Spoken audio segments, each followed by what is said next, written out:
You know that feeling when you finish reading something, and for a moment it all feels clear? Like it clicked, you understood it, you could even explain it if someone asked, and then a few hours later, it's gone. Not completely, but enough that you hesitate. The clarity fades, the confidence softens, and you're left wondering how something that felt so solid could slip so easily. Most people quietly blame themselves for that. They assume it means they weren't focused enough, or smart enough, or disciplined enough. Somewhere along the way, forgetting became something personal, like a small failure that keeps repeating. But it isn't. It's a pattern, and it's one that almost no one explains correctly.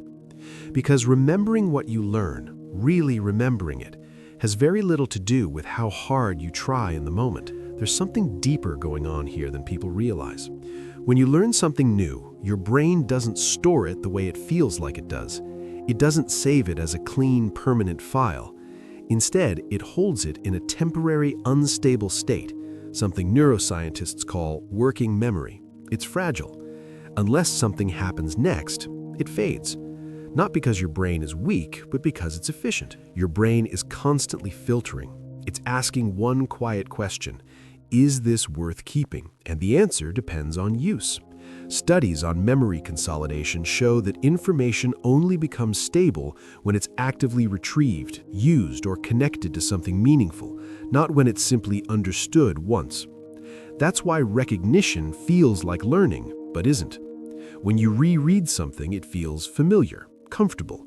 Your brain says, "I know this," but familiarity is not the same as recall. One is passive, the other requires effort, and that effort is exactly what strengthens memory. So the moment you thought you got it, your brain hadn't decided to keep it yet. It was waiting. And this isn't random. It often traces back to how you learned growing up. If your environment rewarded quick understanding, finishing tasks, or getting the right answer the first time, your brain adapted. It learned to prioritize completion over retention, to move on once something made sense. Over time, that becomes automatic, not a conscious choice, but a pattern your nervous system recognizes as done. So when the information fades later, it feels confusing, because from your perspective, you already did the work. But from your brain's perspective, the process was never finished. And there's no judgment in that. Some people naturally revisit, question, or apply what they learn without realizing it. Others move forward quickly, trusting that understanding is enough. Neither is better, they're just different ways of processing. But here's the quiet paradox. The people who remember the most aren't the ones who learn the fastest. They're the ones who are willing to feel like they've forgotten and come back anyway. There's a kind of discomfort in trying to recall something and not immediately finding it. Most people avoid that feeling. It's subtle, but it feels like failure.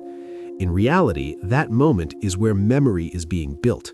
Forgetting, in a strange way, is part of remembering. And once you see that, the experience changes. It's no longer about holding on to everything perfectly. It's about allowing the natural cycle, exposure, fading, retrieval, reinforcement, to unfold without interpreting it as a flaw. Because nothing about this means you're incapable of learning deeply. If anything, it means your brain is doing exactly what it was designed to do, protecting your attention, prioritizing what matters, and waiting for a signal that something is worth keeping. And that signal isn't intensity, it's return. So if something slips away, it doesn't mean it's lost. It just means your brain is waiting to be asked again. And if this felt familiar, there are a few other patterns like this, quiet ones, that shape how you think you learn, but don't actually define you.